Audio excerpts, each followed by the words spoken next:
Hi guys, welcome to this video. आप कैसे हैं? हम उम्मीद करते हैं कि आप अच्छे होंगे। चलिए हम इस वीडियो में ये समझेंगे शेयर मार्केट क्या है और कैसे चलता है। तो पहले शेयर मार्केट को समझने के लिए पहले हम नॉर्मल मार्केट को समझते हैं, ठीक है? क्योंकि मार्केट कई प्रकार की हो सकती हैं। तो हम अपनी भाषा में दो मार्केट को समझ लेते हैं, एक फिजिकली मार्केट और दूसरा वर्चुअल मार्केट। तो पहले फिजिकली मार्केट को समझते हैं, जिसमें फिजिकली मार्केट के माध्यम से आपको वर्चुअल मार्केट भी समझ में आ जाएगा। देखिए, फिजिकली मार्केट वो चीज़ें होती हैं जहाँ पर हम फिजिकली कोई वर्क करके हम किसी भी सामान को क्रय विक्रय करते हैं, ठीक है? जैसे मान लीजिए एक बहुत ही बड़ा बाज़ार है, बहुत ही बड़ा महाराष्ट्र में बाज़ार है जीन्स का।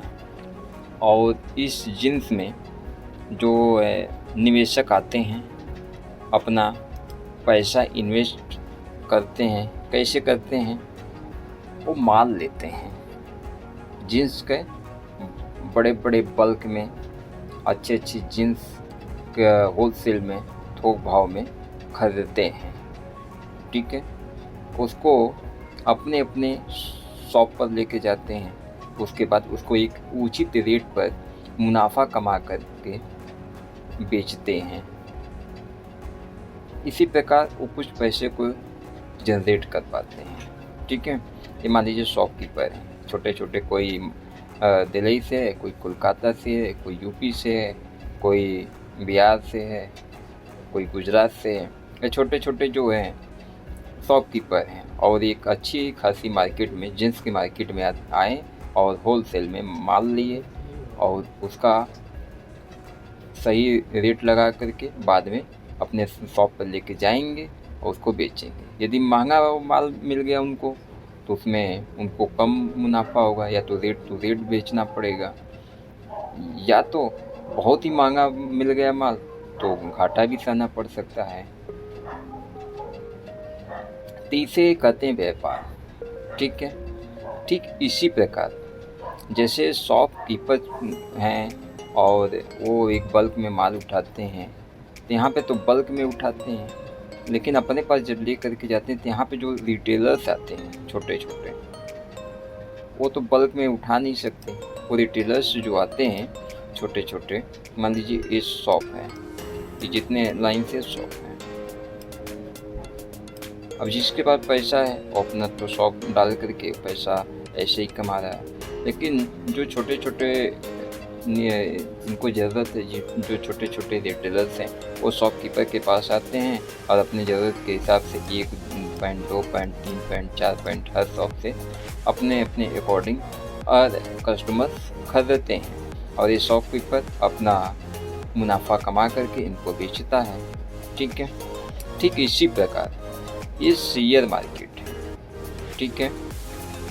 इस शेयर मार्केट में क्या करते हैं, मान लीजिए जितने निवेशक हैं, ये इन्वेस्टर्स हैं, छोटे निवेशक भी, जो छोटे हैं वो भी आते हैं। ये मान लीजिए कोई छोटे निवेशक हैं, ये सब लोग आते हैं इस शेयर बाज़ार में। और कोई बड़ा निवेशक है वो भी आता है, कोई मान लीजिए बड़ा निवेशक वो भी आ रहा है। तो इस शेयर बाज़ार में वो कंपनियों के शेयर खरीदता है, यानी यहाँ पे ढेर सारी कंपनियों के शेयर्स इकट्ठे किए गए हैं। जैसे रिलायंस इंडस्ट्रीज है, जियो फाइनेंस है, और SBI के शेयर हैं, और HDFC लाइफ, कोटक, ETC, कई प्रकार के शेयर्स हो सकते हैं। उन शेयरों को एक उचित रेट पर खरीदते हैं और बाद में ये मुनाफा कमा करके बेचने की कोशिश करते हैं, ठीक है? तो यहाँ पर शेयर बाज़ार इसको इसलिए कहा गया है क्योंकि यहाँ पे शेयर की क्रय विक्रय की जाती है। अब चलिए थोड़ा सा हम इसको और अच्छी तरीके से समझ लेते हैं, जिसके माध्यम से आपको समझ में आ जाएगा। देखिए, शेयर बाज़ार एक ऐसा बाज़ार है जहाँ पर कंपनियों के शेयर खरीदे बेचे जा सकते हैं। किसी भी दूसरे बाज़ार की तरह शेयर बाजार में भी खरीदने और बेचने वाले एक दूसरे से मिलते हैं, ठीक है, और मोल भाव करके सौदे पक्के करते हैं। ये सब चीज़ें यहाँ पे टेक्निकली होता है, इसीलिए तो इसको वर्चुअल कहा गया है। पहले शेयरों की खरीद बिक्री मौखिक बोलियों से होती थी।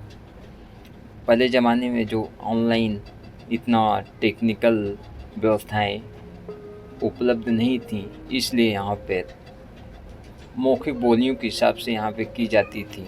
और पहले तो मान लीजिए चार्टिंग बड़े बड़े लगते थे, वहाँ पे जाना पड़ता था हमको शेयर, किसी भी शेयर को खरीदने के लिए। लेकिन अब ये वर्चुअल हो गया है टेक्निकली, इसलिए इसे शेयर बाजार वर्चुअल फिजिकल मार्केट के अंतर्गत रखा गया है। तो शेयर बाजार भी दो प्रकार का हो सकता है, जैसे कि पहला इक्विटी और दूसरा कमोडिटी लेते हैं। तो इक्विटी जो है, इक्विटी के अंदर हम कैश खरीदारी कर सकते हैं, यानी डिलीवरी। और इक्विटी को दूसरे भाग में जो डब्बा देख पा रहे हैं, इसमें हम कर लें फ्यूचर ऑप्शन, ठीक है, फ्यूचर और ऑप्शन के ट्रेड कर सकते हैं। तो ये जो है पहला कैश आ जाता है, दूसरा डेरिवेटिव आ जाता है। यानी इसमें किसी शेयरों के ऑप्शंस हो सकते हैं, या तो इंडेक्स हो, या जैसे Nifty 50 bank Nifty Sensex ETC, इसके ऑप्शंस को हम बाय सेल कर सकते हैं, ठीक है। तो इसकी खरीदारी बिक्री जो है डेरिवेटिव के अंदर आती है, ठीक है। ये डेरिवेटिव हो गया और पहला कैश हो गया, यानी डिलीवरी।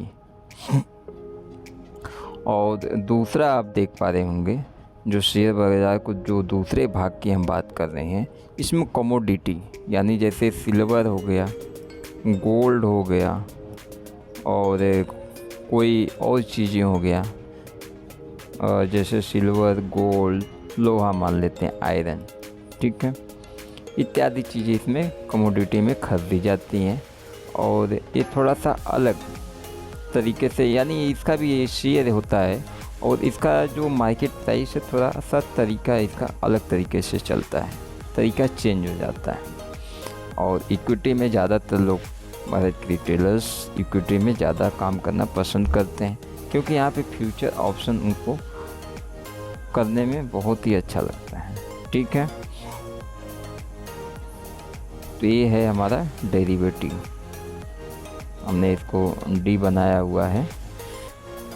इस प्रकार से शेयर मार्केट में जो है हम ट्रेड, यानी टेक्निकली कोई भी उसका चार्ट देखते हैं, टेक्निकली चार्ट, उसके फंडामेंटल्स पढ़ते हैं और ढेर सारी उसकी जानकारियाँ इकट्ठा करते हैं, ऑप्शन चेन देखते हैं। उसके बेसिस पर हम उसके प्राइस को ये जानने की कोशिश करते हैं कि उचित दाम पर है कि नहीं, और आगे बढ़ करके हमको कितना रिटर्न्स दे सकता है। इस प्रकार से हम किसी भी शेयर पर या किसी ऑप्शन पर उसके चार्ट को देखते हैं, उसके बाद उसको ट्रेड करते हैं। जैसे मान लीजिए यहाँ पे कोई 10 रुपये का शेयर था, ठीक है, यहाँ पे 10 रुपये का शेयर था, और फिर धीरे धीरे बढ़ते बढ़ते वो 20 रुपये पे आ गए यहाँ पे, फिर बाद में 30 रुपये पे आ गया, ठीक है, फिर 25 रुपये पे आ गया, और फिर वापिस से ये आ गया 32 रुपये पे, फिर 40 रुपये पे।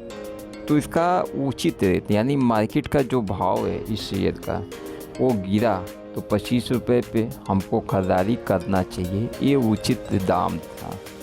तो इस प्रकार से हम इसके फंडामेंटल्स और जो technically chart, option chain, ETC चीज़ें देखते हैं। तो आप हमारे चैनल पर बने रह सकते हैं, उसके लिए हम आपको ढेर सारी जानकारियाँ अपने अकॉर्डिंग प्रदान करते रहेंगे। Thank you for watching this video. और आपको अच्छा लगे वीडियो तो लाइक सब्सक्राइब करना ना भूल।